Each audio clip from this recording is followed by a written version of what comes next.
प्रिय मकर राशि व्यक्ति विशेष राहु केतु चलन प्रभाव आपण राशि केमिति संपर्क में स्वतंत्र आलोचना को मुझे हार्दिक स्वागत जनाऊँगी। ज्योतिर्विद सुधीर प्रिय मकर राशि व्यक्ति विशेष आप जानते 29 मे 2025 ठीक राति 1:18 समय राहु ग्रह पूर्वाभाद्र नक्षत्र कुंभ राशि को एवं यही दिन यही समय उत्तरा फाल्गुनी नक्षत्र सिंह राशि को केतु ग्रह चलने जाउछंती। तेणु गोटे राशि राहु केतु 18 मास अवस्थान करती। तेणु 29 मे 2025 रु 5 डिसेम्बर 2026 पर्यंत राहु केतु राशि परिवर्तन करी से आम राशि उपरे कि प्रकार प्रभाव पकेबे प्रिय मकर राशि व्यक्ति विशेष आसंतु यही संपर्क में खूब सम्यक आम आलोचना करवा जे राहु केतु चलन आम राशि केमिति। मकर राशि व्यक्ति आपण जानतु जे राहु केतु दुईटी होचंती आमर ज्योतिष मतर राहु केतु दुईटी होचंती छाया ग्रह एमानकर स्वकीय फल किछि न थाए। राहु शनिवत फल प्रदान करुथला बेले केतु आमर मंगलवत फल प्रदान करिथांती। जीवन रे अचानक परिवर्तन, जीवन रे अप्रत्याशित लाभ, जीवन रे अप्रत्याशित भाव उन्नति एवं आध्यात्मिकतार चेतना आम भितर सृष्टि करिथांती राहु केतु। ये राहु केतु ग्रह जदि गोचरीय मतरे अशुभ स्थिति थांती ताहले आम जीवन में नानाविध दुख कष्ट और जंत्रणा आनी दी थांती। तेबे आउ समय डेरी करबानी जानिबा कथा प्रवाह को आगु नहीं जिबा जे मकर राशि पई राहु चलन केमिति केतु चलन केमिति। ज्योतिष वास्तु एवं धर्म विषय को मोर ऐतिहासिक चैनल को जदि आप नुआ कर विजिट कर मोर वीडियो उपादेय पूर्ण हो पारे निश्चित भाव में मोर वीडियो को आप सब्सक्राइब करेंगे, लाइक करेंगे और शेयर करेंगे। ताला आसतु जानिबा मकर राशि को राहु कि प्रकार शुभाशुभ फल प्रदान करेंगे। देखंतु प्रिय मकर राशि व्यक्ति विशेष आपणकर द्वितीय भाव में राहु आपणकर फल प्रदान करेंगे। मकर राशि राहु द्वितीय भाव में थी से फल प्रदान करेंगे। फल आपणकर विभिन्न आकस्मिक भाव में अर्थ आपण पाखक आसबार संभावना रही। किंतु ये ध्यान देवार कथा जे आकस्मिक भाव में अर्थ आसिले अर्थ व्यय हबार संभावना रही।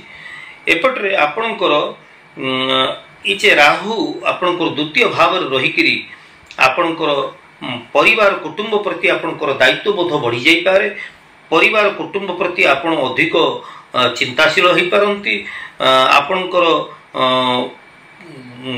गृह निर्माण बा घर पाई बा घर काहारी स्वास्थ्य पाई बा अलग कौन सी उन्नयनमूलक कार्य पाई आपण को आपणकर अर्थ व्यय हो पारे।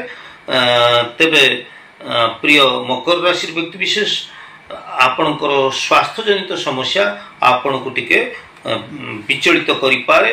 विशेष करके थंडा आलस्य उदर जनित समस्या आपणकर स्नायुविक दुर्बलता चर्म रोग उदर जनित समस्या एगुड़िक पादरे जंत्रणा स्नायुविक दुर्बल एगुड़िक आपणकर साधारणतः देखा जिबार संभावना रहुची।